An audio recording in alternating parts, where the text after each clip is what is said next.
Hello and welcome to a very special program here at Troy Academy. Today we're diving into a question that has probably haunted every student at some point, and let's be honest, the parents too. How on earth can a student achieve success? Whether it's a first grader or a college student, is there a solution to help students achieve their desired goals? What's the secret sauce to success? Is it hard work, good guidance, or just a lot of caffeine and crying? The difference between a successful student and one who's not so successful often boils down to a single factor: concentration, mindfulness, or focus. Unfortunately, focus isn't exactly built into our DNA.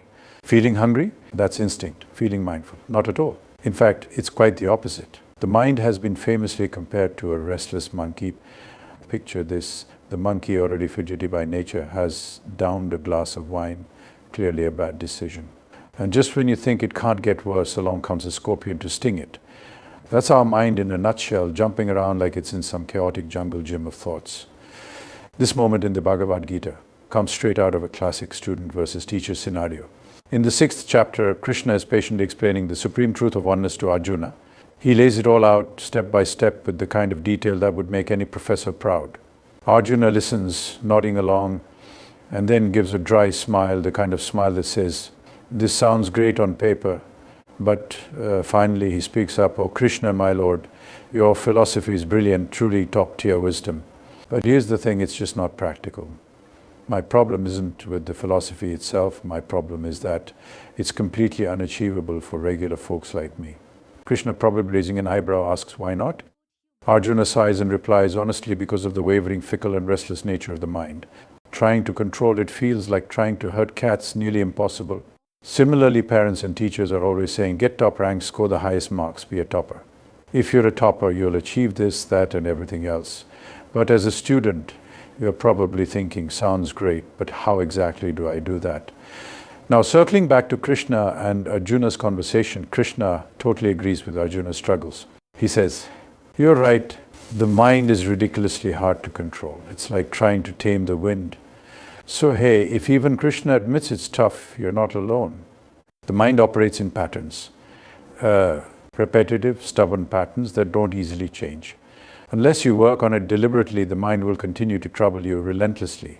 Now the big question, how can you outsmart your own mind and crush it in academics? Well, let me show you some practical methods we practice every day at our academy to make this possible. 1. Make writing a habit. My first formula for success is simple: develop the habit of writing. Whenever you attend a lecture, make it a point to take notes. Writing requires focus. If you can write something correctly, it means you've understood the topic.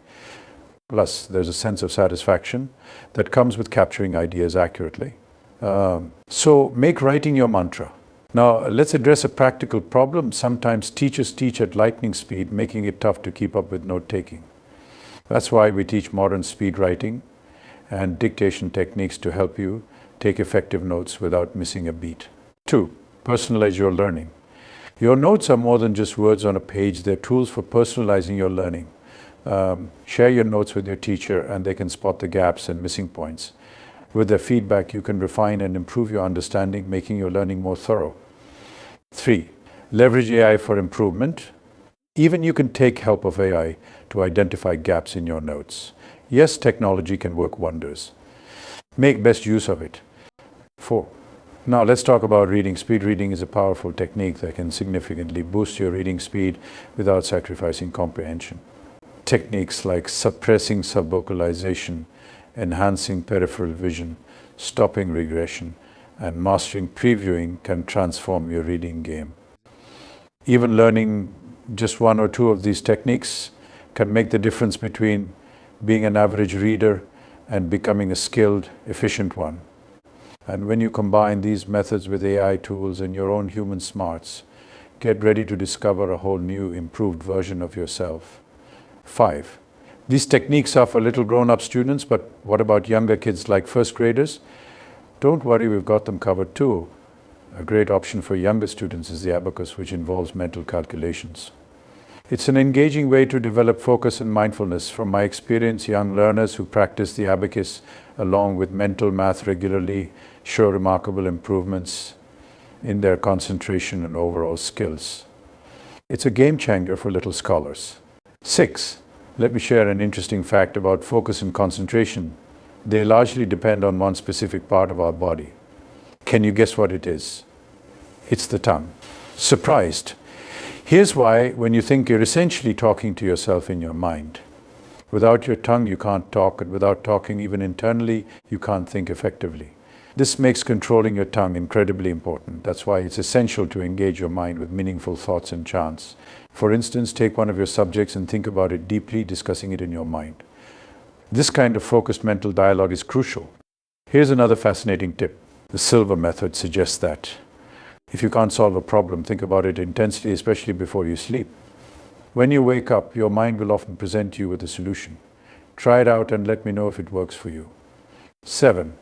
Another important aspect to consider is effective breathing exercises, a clinically proven technique with profound benefits. In India, Asia, pranayama has been practiced since ancient times for its ability to enhance focus, mindfulness, and overall well-being. To complement this, I'll share a clipping from neuroscientist Dr. Andrew Huberman that delves into the science of breathing. Those people would benefit greatly from cultivating practices like superoxygenated breathing. So this is something along the lines of like Tumo type breathing. So rapid, and we look at this in the lab, we're actually running a human study on this now. So 25 or 30 deep breaths through the nose and out through the mouth, then exhaling the breath and holding, learning how to self-generate adrenaline. From my extensive research on breathing exercises, I've realized the key is to find the method that works best for you. There are many variants to explore, but I discovered one simple and flexible technique that can be done anytime without restrictions. Whenever you feel distracted and need to refocus, just observe your breathing. Pay close attention to it, feel each breath and start counting. See if you can consciously count up to 120 breaths or more. This practice not only calms the mind, but also helps bring your focus back on track. Give it a try.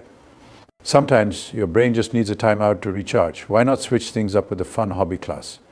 Like piano, guitar, flute, vocals, chess, or even mastering the Rubik's Cube. Your brain will thank you. 9. Now, let's face it, everyone needs a mentor, someone to guide them while they do the hard work, especially during the first few months. Think of it like learning to ride a bike. You do the pedaling, but we're there to hold the handlebars and maybe save you from a few tumbles. Here at Troy Academy, we provide exactly that. You'll need to spend 4 to 5 hours with us each day, at least 5 days a week. Yes, it's a commitment, but it's totally worth it. After just 3 to 4 months, you'll see a brand new you. Promise. In summary, 1. A student's dharma is writing. When attending a lecture, take accurate notes, whether in linear form or as a mind map. Learn modern speed writing techniques and understand basic dictation rules. 2. Read smart.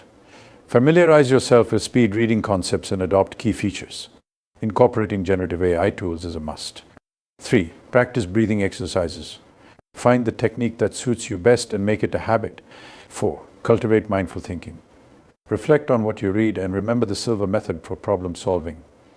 5. For younger students, I recommend the abacus, particularly for improving mental math skills. 6. Don't go it alone. Seek expert guidance. At Roy Academy, we're here to help. Spend 4 to 5 hours daily with us for optimal results. Wow, what an incredible journey we've taken today. From understanding the restless nature of the mind to discovering practical strategies for conquering it, we've covered a lot of ground. Remember, success isn't just about hard work, it's about smart work, guided focus, and the right tools. Thank you for joining us in this special program.